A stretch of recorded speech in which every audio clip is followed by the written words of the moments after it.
जोरदार तालियां बजाओ, जोरदार जोरदार और जोरदार। देखिए, किसी भी आंदोलन के अंदर सबसे पहली जो बड़ी बात है वो है एक जोश होना चाहिए।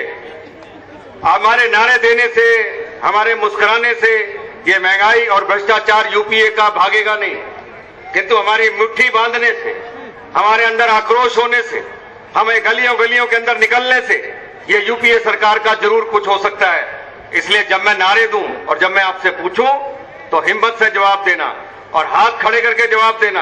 क्यों? आप यहां बैठने के लिए नहीं आए हैं, आप यहां धूप सेकने के लिए नहीं आए हैं, आप इसलिए आए हैं कि जो कुछ सुनकर जाएंगे उनको अपने गली मोहल्ले के अंदर अमल करेंगे। नितिन जी हमारे बीच के अंदर हैं, राजनाथ जी हमारे बीच में हैं। मैं आपको नारा दे रहा हूं, नितिन जी संघर्ष करो, हम तुम्हारे साथ हैं। नितिन जी संघर्ष करो। मुझे आवाज नहीं आती है, मुझे आवाज नहीं आती।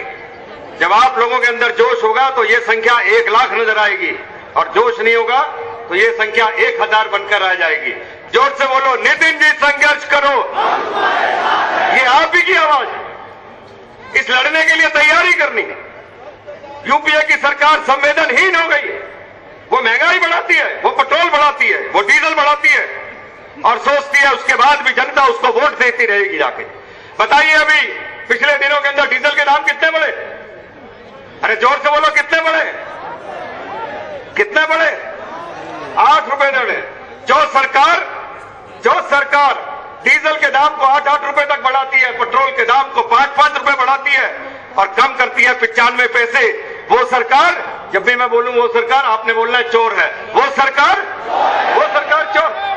आपका गुजारा नहीं हो रहा। आज का अखबार उठाकर देखिए, उसको लिखता है 60% लोग एक कमरे के मकान के अंदर रहते हैं जिसमें 8-8 लोग रहते हैं।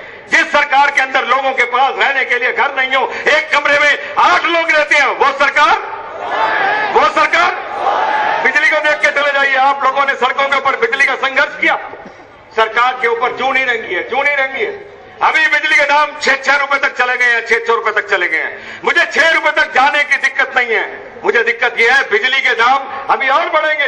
जो सरकार गरीबों के लिए बिजली के दाम मुहैया नहीं करा सकती, जो उनको सस्ती बिजली नहीं दे सकती। मुझे याद है साहब सिंह वर्मा जी तब थे, उन्होंने झुग्गी झोपड़ी के लिए कितने पैसे तय किए थे? 30 रुपए के लिए उन्होंने कहा था झुग्गी झोपड़ी के अंदर दे। जो सरकार सस्ती बिजली नहीं दे सकती, वो सरकार, जरा जोर से बोलो भाई, वो सरकार।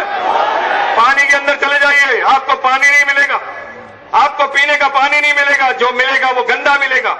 और आगे आने दीजिए, पानी का प्राइवेटाइजेशन होने वाला है, पानी का प्राइवेटाइजेशन होना है। जितने दाम बिजली के नहीं है उससे कई बड़े दाम पानी के बढ़ने वाले हैं। और आपको एक खुशखबरी होगी कि सरकार आपको पानी के मीटर 5500 रुपए का मीटर मुफ्त लगाने जा रही है। जोरदार तालियां बजा दीजिए।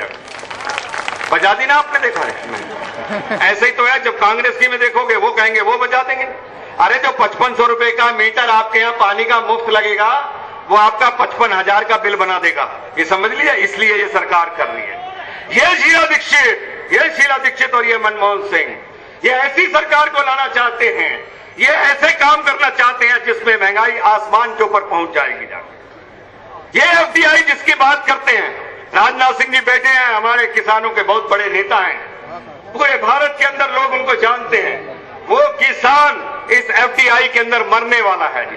शुरू में उसको 1 साल दाम सही देंगे, मैं बताता हूं आपको जी। उसके बाद कहेंगे बेटा तुमको टमाटर बोना है, वो टमाटर बोएगा। उसके बाद कहेंगे तेरे टमाटर की क्वालिटी अच्छी नहीं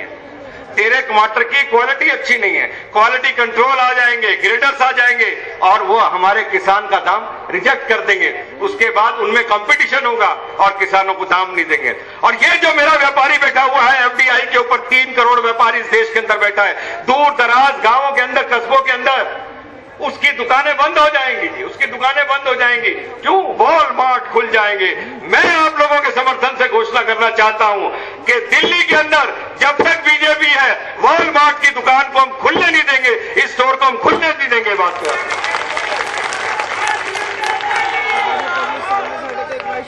आप विदेशों से कच्चा माल लेकर आओगे 70% से ज्यादा, और हमारा जो इंडस्ट्री का एरिया है वो खत्म हो जाएगा। आप विदेशों से इन्वेस्टमेंट नहीं लेगा होगे, किराए की दुकानों को लोगे, खरीदोगे नहीं यहां पर जाके। आप विदेशों को सारा इंफ्रास्ट्रक्चर सौंप दोगे, सप्लाई चेन सौंप दोगे, और उसके बाद हमसे उम्मीदें करोगे कि हम देश की गरीबी दूर करेंगे। ये वॉलमार्ट आपको रोजगार नहीं देने वाला, ये अपनी कमाई के लिए आने वाला है यहां पर। इसलिए जो सरकार एफडीआई के रिटेल ट्रेड में लेके आए वो सरकार, ये सरकार चोर है, शीला दीक्षित चोर है। अंत में कहना चाहता हूं आपको, कॉमनवेल्थ गेम्स 70,000 करोड़, नितिन जी सबसे पहले मामला कॉमनवेल्थ गेम्स का आपके सिपाही ने उठाया था।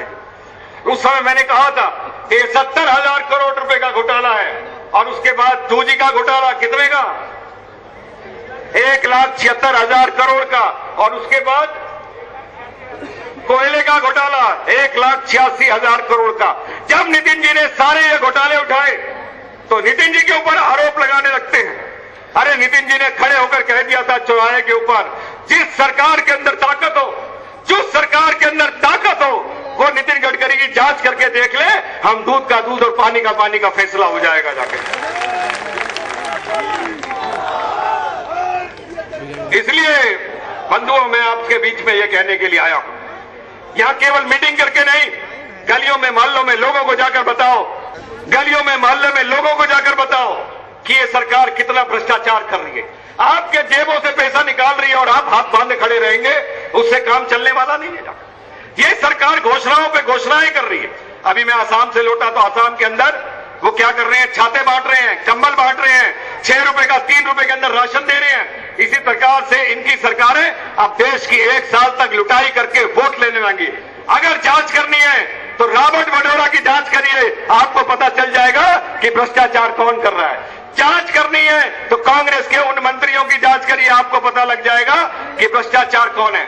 जो सरकार गरीबों को लूट रही है, जो सरकार महंगाई को बढ़ा रही है, जो सरकार एफडीआई को ला रही है, वो सरकार, जोर से बोलो, यहां से लेकर वहां तक आवाज आनी चाहिए, वो सरकार।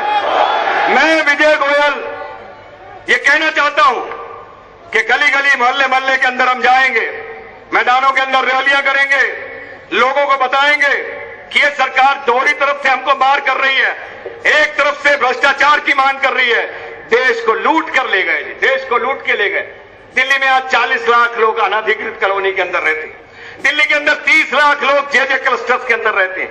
दिल्ली के अंदर 10 लाख लोग आज स्लम के अंदर रहते हैं। उनके रहने के, गुजारा करने के लिए कुछ है नहीं। और पूरे भारत का अगर मैं नक्शा खींच दूं, पूरे भारत का नक्शा खींच दूं, तो आज भी आप आंकड़े उठा के दे लीजिए, 47 से लेकर अब तक कांग्रेस के राज के अंदर 70% से ज्यादा जनता गरीबी की रेखा के नीचे जा रही है। इसलिए दोस्तों, बोलो लड़ने के लिए तैयार हो? दोनों हाथ खड़े करके जोर से चिल्ला के बोलना, बोलो लड़ने को तैयार हो? अभी और जोर से बोलो, जितना खींच सकते हो, बोलो लड़ने को तैयार हो? बहुत बहुत धन्यवाद।